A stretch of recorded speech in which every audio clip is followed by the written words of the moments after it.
Hello and welcome to the Claret and Blue podcast Q&A. I'm your host Dan Rolinson, joined by Mat Kendrick in our Poddymoor Heath studio. We're going to dive straight into the questions because you and I did the Forest post-match. But before we do that, you okay? I thought there was going to be no preamble whatsoever. I thought we normally do, but Forest was good, wasn't it? But we've already done that. Very business-like. Yeah, I'm fine. Crack on. Okay, good. I wanted to start actually with the 2025 Premier League table. This is something that we did quite a lot of last year when it was like, oh, look at our form over the course of a calendar year. This is brilliant. And it's more so a bit of a, before we get into the specific audience questions, a bit of the kind of bigger picture about the race for the Champions League. Now, if you had to guess where we were in the Premier League table for the 2025 matches, where would you put us? It's 12 games for Villa. Oh, it's an interesting one, isn't it? Because we weren't particularly great, were we, in the back half of last season, if memory serves me correctly? It weren't particularly great as we finished in the Champions League places. Yeah, but this is only in January. From January to now. 2025 is this year. I'm losing. What day is it? 2025 this year. 2024 was last year. Yes, correct. 2023 was the year before that. 2026 is next year. Yeah. Okay. Yeah, well, that is how calendars work. That's interesting. We've been good though, haven't we? We've been good in the last few weeks. 7th. 4th. Oh, we're 4th, yeah. So Liverpool are top, 28 points. Then it's Arsenal. Then it's our FA Cup semi-finalist, Crystal Palace in 3rd, 23 points. Villa 4th, 22.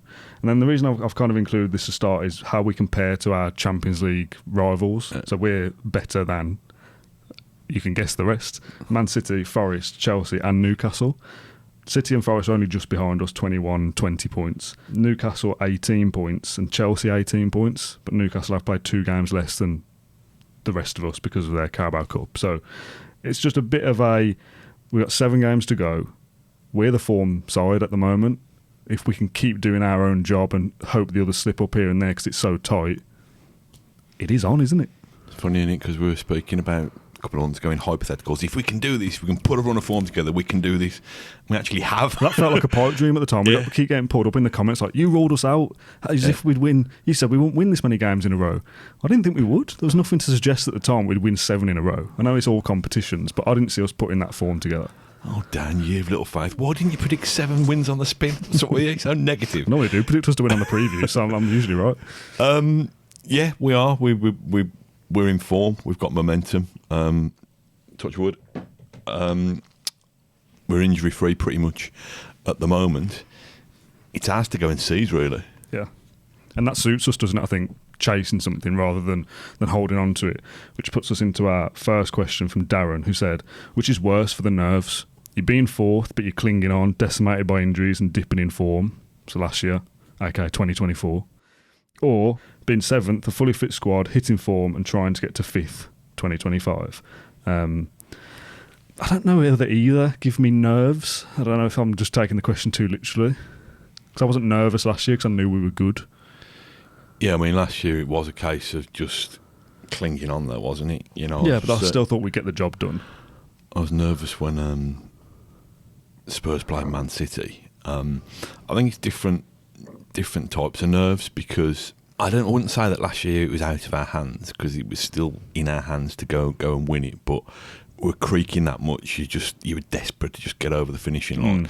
This season, people have heard me say this before that I'm kind of, where Aston Villa are concerned, I'm a natural born pessimist because I don't like to expect too much because you're disappointed if you don't get there. So I think as much as we've got this momentum, you know, we're really trying to make a surge for it.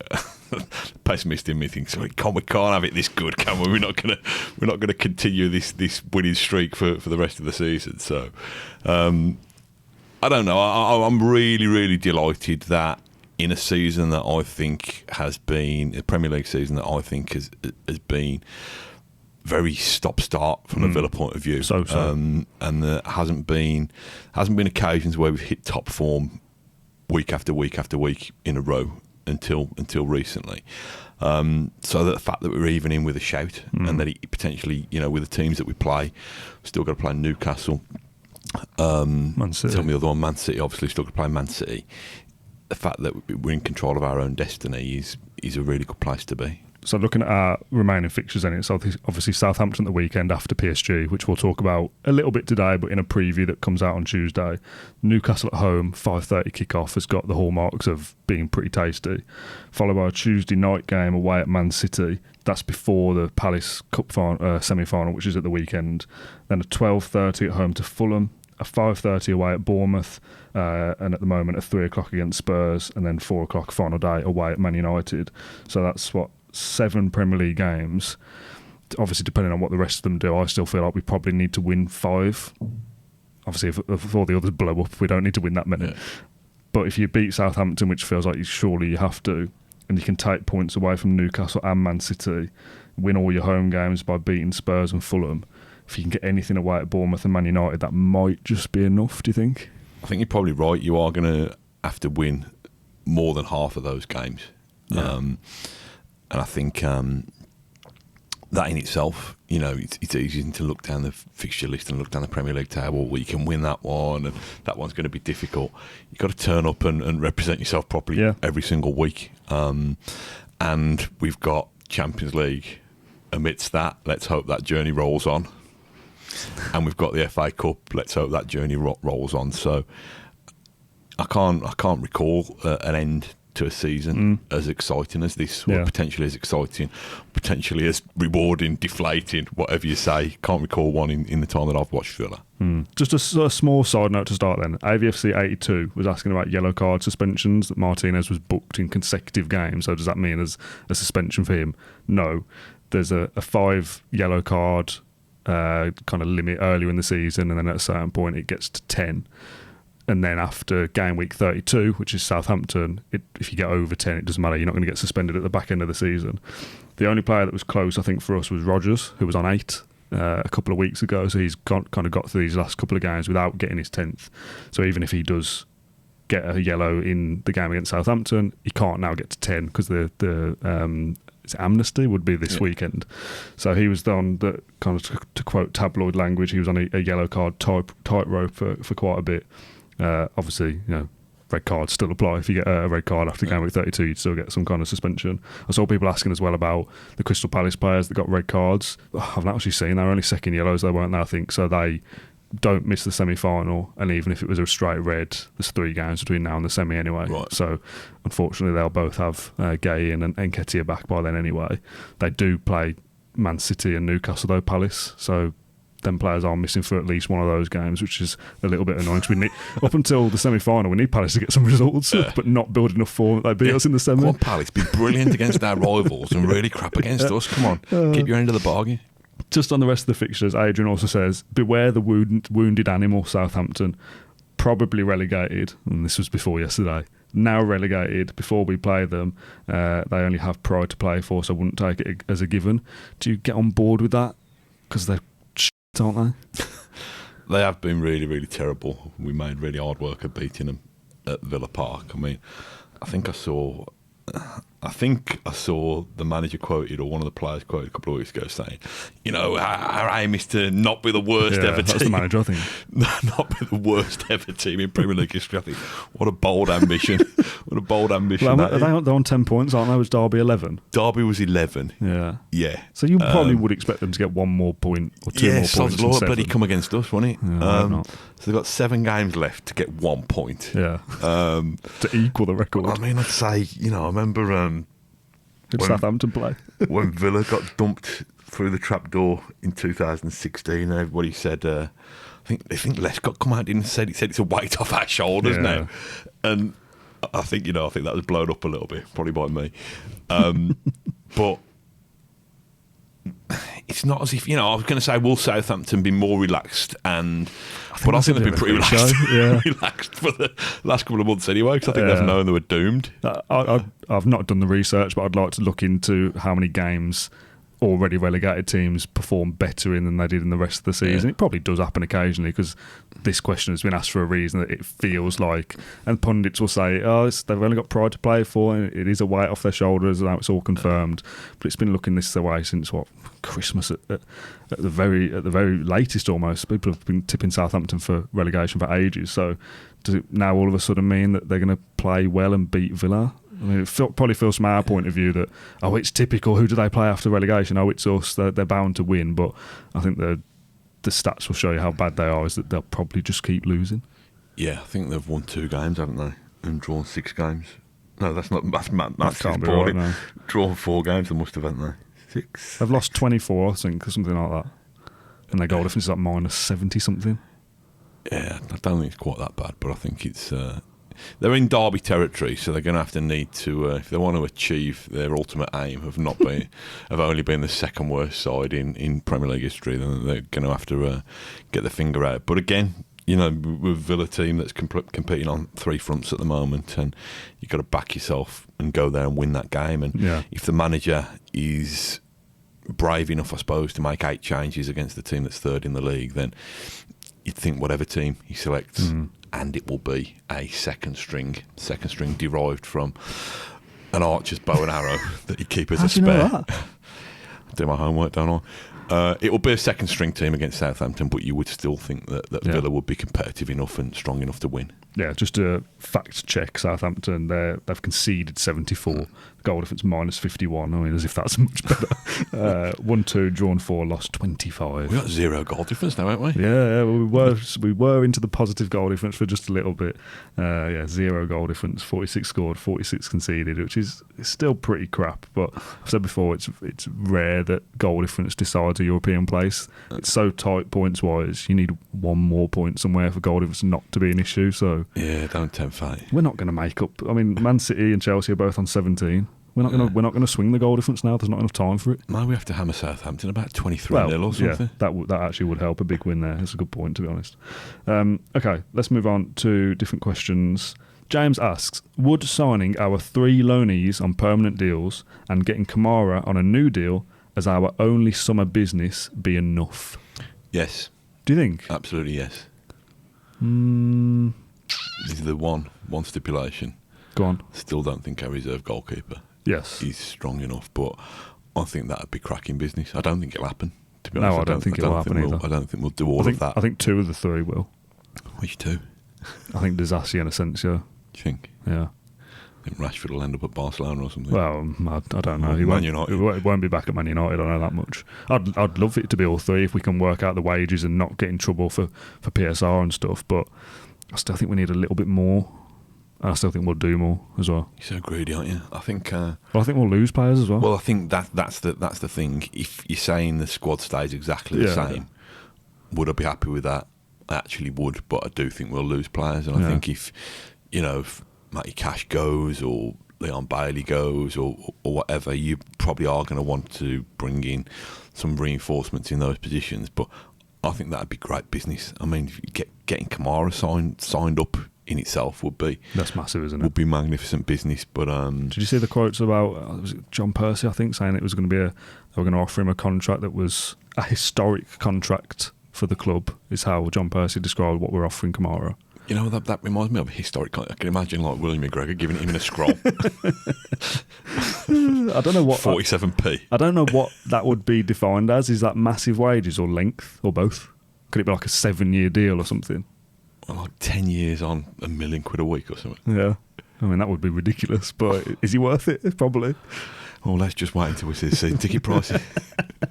While we're doing player transfers, let's do James, who says, is this the same one? I don't think that was also James, but I think this is a different one. This one says, how many of Coutinho, Buendia, Dendoncker, Moreno, Dobbin and Delkovic, and he's put Illinois Jr., Illing Jr., do you think will look to move on in the summer?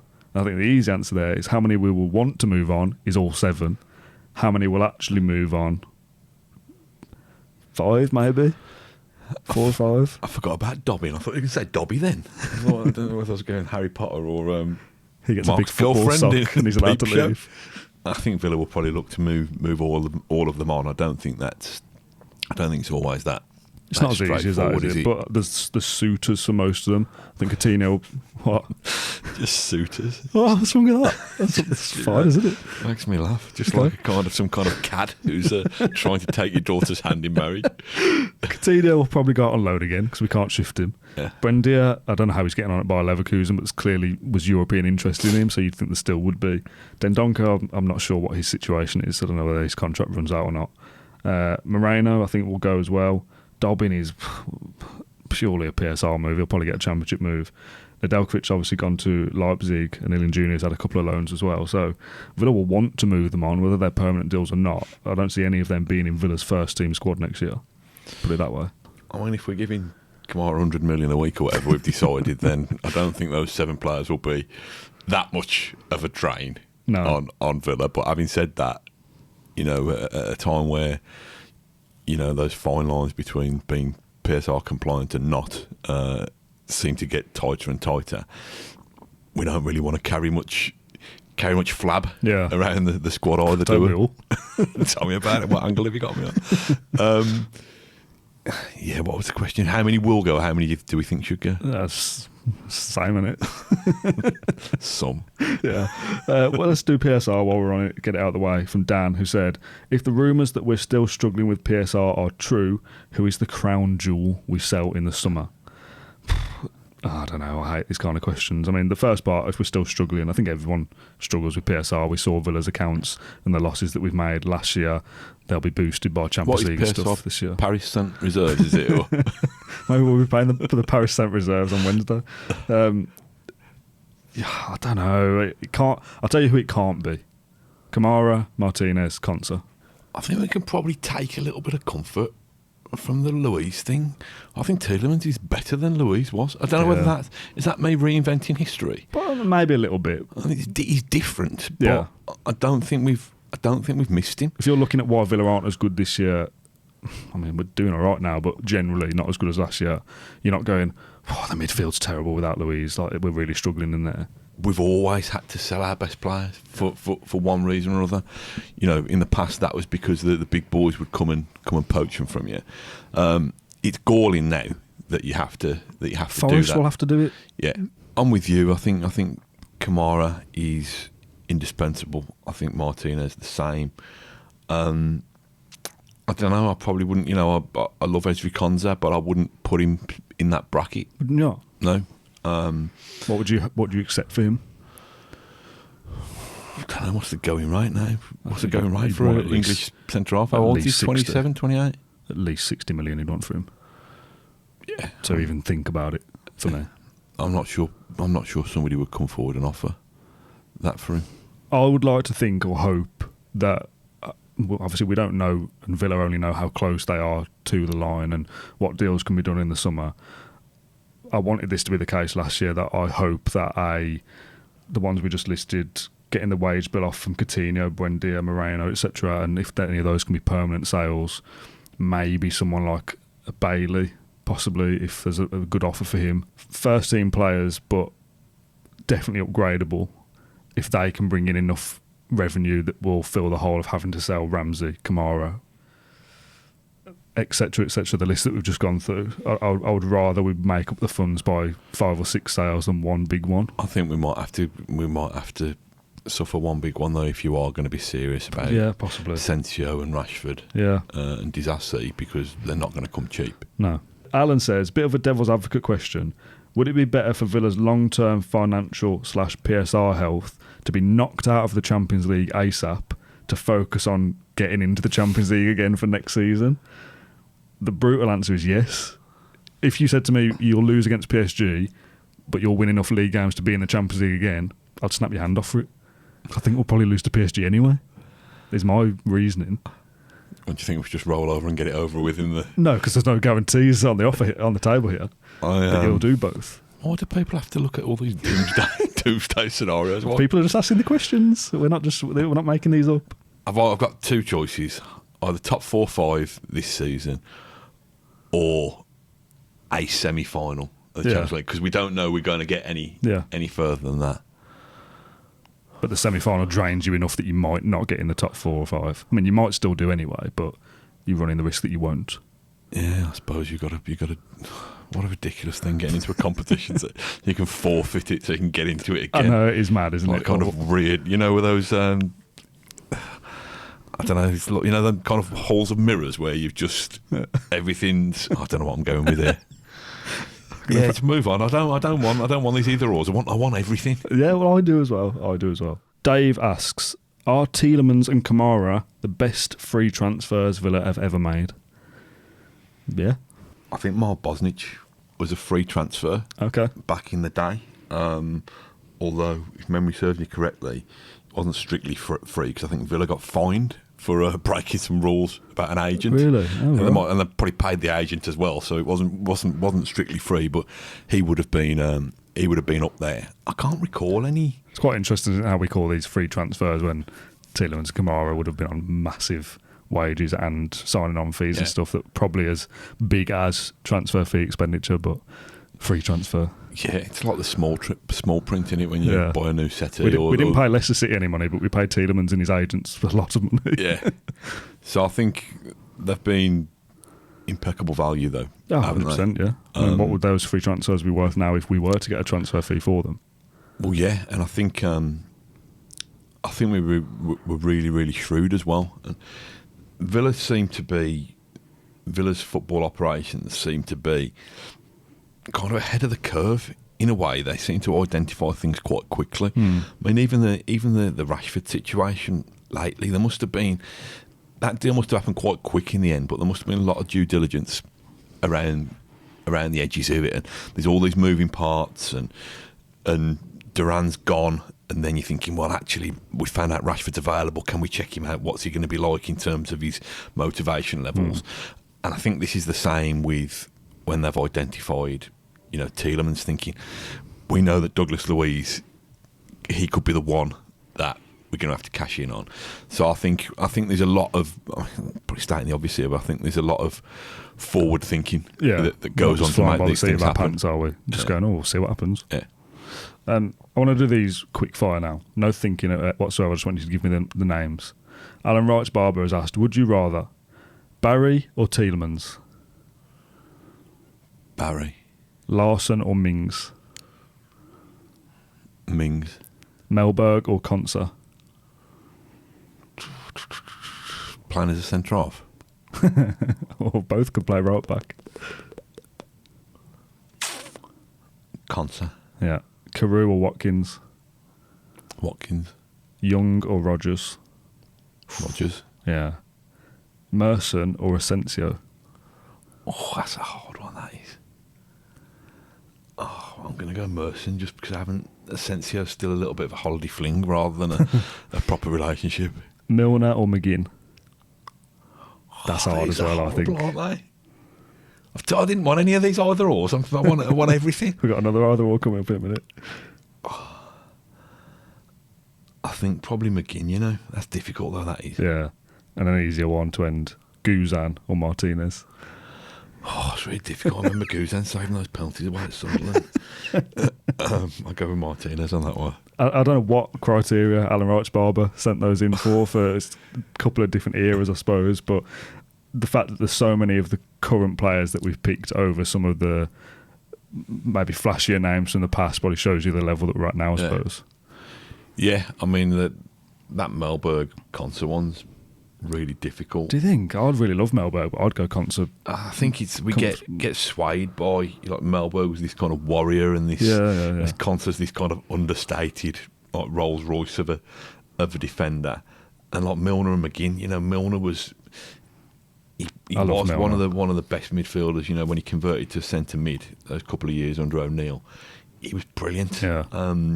Just the way you'd want your footballers to be and behave. But McGinn's Aston Villa origin story, the journey he's been on, probably catapults him above him. What was hard about Merson and Asensio? Was it longevity, or I think so, from an ability perspective? How close is that? They're not the same player, obviously, but both just capable of little bits of flair that elevate them above the rest of what's going on around them. Merce probably in the same way that McGrath, there's almost this triumph in the face of adversity, battling their inner demons and that kind of thing. So they've got this real, to get them on that pitch was their kind of sanctuary. And that's gave them a reason to be, really. So, it's not just what they do with the football, it's some of it, it's the kind of narrative in the backstory, isn't it? Yeah, that's fair. You don't like the either or questions, so let's get another one out of the way. I think it's the last one from Daniel. Would you take 2 wins in the next FA Cup games or 3 wins and a draw in the next Champions League games? Do you want me to break that down for you? So 2 wins in the FA Cup means we win the FA Cup. Yeah. 3 wins and a draw will probably mean that we'd win the Champions League. Get to the final. Would we? Yeah. So 3 wins and a draw. So you beat PSG twice, and then you draw to Real Madrid once. The second game against Real Madrid is not. So would I rather win the FA Cup or get to the Champions League final? Is that what you're saying? Yeah. Win the FA Cup. Same. Because if it said you definitely get to the final, you could draw to Real Madrid and then lose the second leg, so it's only semi-final. Yeah. The idea of beating PSG twice is lovely, but beating Palace and Forest all sitting, guaranteeing silverware has to be the correct answer there, I think. Definitely. Yeah, okay. So these either or questions aren't that bad. The Welsh Brummie, bit more pessimistic for you. This is more up your street. Would Champions League quarter-final, FA Cup semi-final and finishing 7th in the league be considered a failure at this point of the season? Yep. Yeah. I think it would be considered a failure at the start of the season. No. Because we win nothing and we miss out on the Champions League. I don't think I would have called that failure at the start. I think the goal is be in Europe. Ideally Europa League at the minimum. This situation is Conference League. Champions League quarter-final is further, or as far as I thought we would get. And FA Cup semi-final is further than I thought we'd get. And probably at the start of the season, you wouldn't be expecting to play Palace in the semis. You'd probably think it'd be a Chelsea or a City. So you've done really well and still got into Europe. So I think at the start of the season, I wouldn't say failure. I would now, because it's Palace and we should be beating them. And I actually think if we can sort out our league form, continue to sort it out and win 4 of 7, that might be enough to do better than 7th anyway at this point of the season going forward. So if that was all we got, that we lose to PSG, we lose to Palace, and we don't sort out our form and finish 7th, that probably is a failure right this second. I think failure is probably a strong word. But I think I predicted that Villa would get through to the quarterfinals of the Champions League at the start of the season. I said round of 16. I normally predict that we'll win the FA Cup. I said 5th for the league was my pre-season prediction.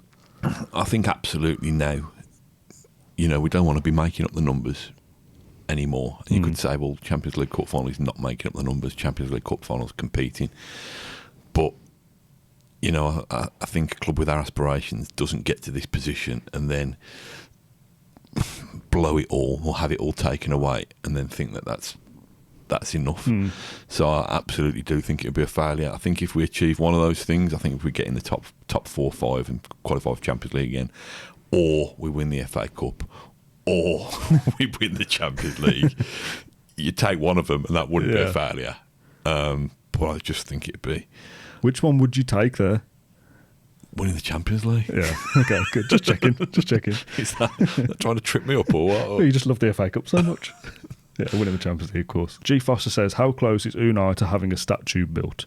What's the requirements for having a statue outside Villa Park? They're working on one, aren't they? It won't be Emery. I don't know what it is. I saw this on Twitter, this question. So I looked on the government website and saw what the requirements were in terms of the planning permission that you need to get. That's some actual research, unbelievable. I think in terms of the requirements, I think Unai Emery needs to eclipse the achievements of anybody in the last 40 years. So that means he needs to win something bigger than a League Cup. Yeah, okay. Now, but having said that, if winning something bigger than a League Cup, that's an FA Cup, a league title, or a European trophy. Does Europa League count? Yeah, I think so, because I think that's bigger than a League Cup. Yeah. So if he wins any of those things, I think he deserves a trophy. But then you say, well, in that case, he definitely deserves a trophy if he wins any of it, and a medal, and a statue. But then you say, well, actually then, if he's got his statue, where's Tony Barton's statue? Where's Ron Saunders' statue? Where's Eric Houghton's statue? Yeah. So I actually think what we need to do is, if we're not going to knock down the North Stand and build a new one anytime soon, I think you need to build a kind of Mount Rushmore on the back of the North Stand and have all the heads of anybody who's won anything. It's not a bad shout, actually. Since 1957, and well, we can go back all the way to 1874 and our first victories after, in the years after that. But I think the size of the heads on that Mount Rushmore should be proportionate to the size of your achievement. So if you've won the European Cup, you're allowed to have a big, massive, swelling head, swelling with pride. But, if you've won the Intertoto, you probably just have a little ping pong ball head. I mean, that's a genuine idea. It's not terrible until the specifics at the end. Make it out of paper mache. Something Do like a climbing wall.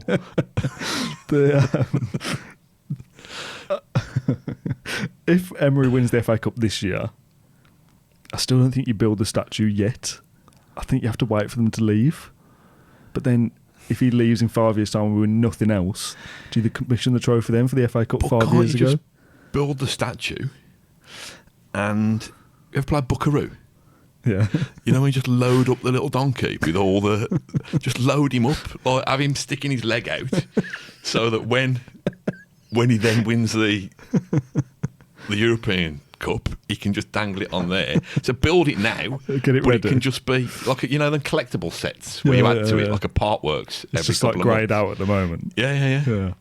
Yeah, it's a difficult one, isn't it? Okay, right, let's move on to Rory, who said, we have a must-win game, so a cup final. What is your first-string team right now? Noted that this is near impossible to pick, given the strength in depth that we have. Do you want to fire off an 11 quickly, or do you need some thinking time? I don't know. I'd like to name the definites first, then build the rest of the team around them. Oh, we can do that. So, Martinez. Kamara and Tielemans. Yeah. Rodgers. Yeah. You can do the rest. Konsa, Dean, Mings or Torres would be opponent dependent, which I know is a massive cop out. Cash, Tielemans and Kamara, Rodgers left, Asensio 10, McGinn right, Watkins up front. If it was tomorrow, it'd be Rashford up front. Okay, so let's go with this. We're playing PSG on Wednesday. It's not a cup final, but it's near as damn it in terms of the significance. Yeah. So, because I'm doing this on, what's today? April the 7th.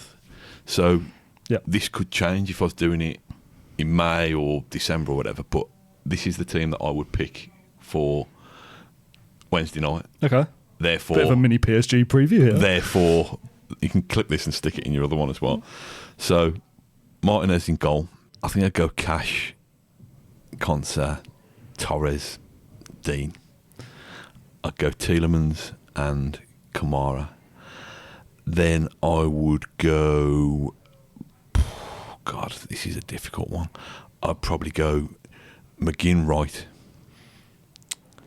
Rodgers as the number 10, Rashford left, and Watkins up front. So, that's leaving Asensio out, that's leaving Mings out. Yeah. Disassi. It's leaving Disassi out. So that's... But that's squad depth, isn't it? And that is what you need. I mean, I'm not even going to reply to you now because I know we're doing a PSG preview, but that isn't the team I would play. There'll be a couple of changes, but I think whatever we do, I think it'll be a strong team, because even if it is 3 or 4 changes to that, you'd still go, well, there's good reason for that. That's still a strong 11 that you can pick out there. Just on PSG, actually, we are doing a PSG preview tomorrow. John is going to France today, I think. We'll speak to him for the preview, either before or after the presser. Matt says, the Forest man-to-man press killed us in the second half for 20 minutes. Given how intensely PSG press, what is the answer? Find Rodgers and Ramsey on the turn, play Pau Torres, or go direct into the striker? Though Rashford doesn't really compete for long balls and Watkins doesn't look right at the moment. It's difficult tactically, I think, for how we set up and approach that game, because if you go for it and lose 4-1, ties over, I think. Since Emery's been at the club, Aston Villa have been conditioned to play a certain way. Yeah. And that is to build through the lines and to back themselves on the ball in all areas of the pitch. And you know, it might be a massive gamble to do that when you're being pressed by, you know, the in-form front line in European stroke world football at the moment. It's different games, and Forest rather than PSG, but it didn't really work going long either. No. For us now, maybe we'll get more change out of PSG in terms of, you know, Forest's overbearing physical centre halves. But I mean, I've just said I would pick Pau Torres, and I think it's on Torres and Kamara, and obviously the rest of the back four alongside Torres and Martinez to be able to manoeuvre that ball and to try and give us a little bit of respite, because we're going to need respite. We're going to need times where, and I'm not sure you can ever relax in possession, but when we've got the ball rather than chasing it. So yeah, I think it might come back. You know, if Emery does heed my advice, it might come back and bite us on the arse. But I think we're going to need to exert some level of control and have a little bit of the ball. And I'm just worried that if we try and hit Rodgers or Rashford or Watkins long and lose it, it's just the ball gets recycled really quickly and you don't get any respite at all. Yeah, I mean, makes sense, but I don't know. It's going to be just kick it in their goal. Yeah, kick it long into their goal. That's the best way to do it. Perry says, which team would you say is having the better season so far? Villa, Liverpool, or Arsenal? I would say Liverpool, in the sense that they are runaway leaders. They are 11 points. Yeah, 11 or 12, I think. I think they're 11 points away from winning the league, because Arsenal can't catch them. So they're 4 victories away from achieving a pretty impressive feat. And I think they play the likes of West Ham and I can't even play remember. Arsenal as well still with that. Yeah, but they've got 4 winnable games. Yeah. 4 winnable games. So they got 7. I'd say them. Then I'd say us, because we are 4 wins away from winning the Champions League, aren't we? Are we? No. 5 again? 4 wins and a draw. 5 matches. I mean, we can 3 draw. wins, 2 draws, 3 wins. We don't have to win another game. We don't. We can draw all of them. Win on penalties. Yeah. Okay. Well, this that. Arsenal are the same though, because they're also in the quarters. Yeah.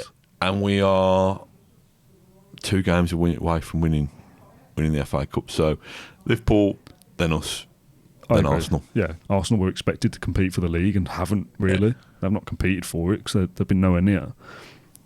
We're not expected to possibly even get into the Champions League. So we're probably about where neutrals would have expected us to be in terms of league form. So yeah, I think I'd have us second in that list. Yeah, I think you're right. It's what you start the season thinking that you can achieve, and Arsenal's main objective was to win the Premier League. Now, if they now go and win the Champions League, they'll accept that as a decent, well, more than decent season, as was to probably finish in the Champions League places again. So yeah, I think I've already answered it. I'm just going to repeat myself, I think. We'll end with a couple of silly questions. Ishmael says, if you had to spend a day as me or John, who would you pick? And for me, you or John. How do we want to take this question? Yeah, well, if I picked you, I'd quite like to... I like your video editing skills. Okay, thanks. So I'd like to inherit or to be blessed with some of your abilities, technological wizardry. If I spent the day as John, I'd just be eating loads of kind of spicy knickknacks and stuff, and really adventurous food, and kind of binge watching Tom Hanks's collection. I'd pick you. Would you? Yeah, you earn more than I do. What a life! Just for a day. Just for the big bucks. Yeah, for one day's wages. Yeah, you have the same expenditure as well, and try and feed my kids. And the final one to end this week's Q&A from Zach. What current player could survive longest on a desert island? Just as an aside, I once described Gareth Southgate when I was writing in Heroes and Villains fanzine as like a Swiss Army knife. Okay, He was so dependable, and Yeah. he could play in. He was so flexible and, you know, versatile. He could play in so many. Not just because he got a nose that he could probably open bowls with. So No comment. I'd have had him back in the day because he was versatile. So you're just picking the most versatile player from this current squad, then? No, I don't think I am. You know, I'm thinking either somebody like Courtney Hawes, because he's shown that he can survive. You know, Yeah, that's where he's been the last couple if of there's years. any danger, he's hidden in plain sight, and he can survive. I don't know, Robin Olsen. He's used to danger. Normally causes it. He'd never starve because he turns everything into a hot potato. I don't know, but in seriousness, McGinn would probably be good as well. You just think I think McGinn could have the kind of Bear Grylls kind of survival instinct. I was thinking of Nana. Big physical lad, like could obviously look after himself, but also very intelligent, well spoken. If someone does come to rescue him, he might speak their language anyway and be able to ask for help. So I'll go Nana. I think he could look after himself. What, just kind of fist pumping Wilson? Yeah, I just thought That's such a horrible phrase. In context, Tom Hanks, Castaway. Tom Hanks his had a volleyball friend called Wilson. Yeah. God, what is this episode? Right, that'll do us for this episode of the Claret and Blue podcast Q&A. Matt, thanks for joining me and taking part in the silliness and the seriousness as well. It's some good football chatting there as well. We'll be back for a PSG preview on Tuesday and then a post-match on Wednesday. That with you and I again, getting plenty of airtime at the moment, which people love, I'm sure. Thank you very much for watching along or listening to this episode of the Claret and Blue podcast, and we'll see you Tuesday.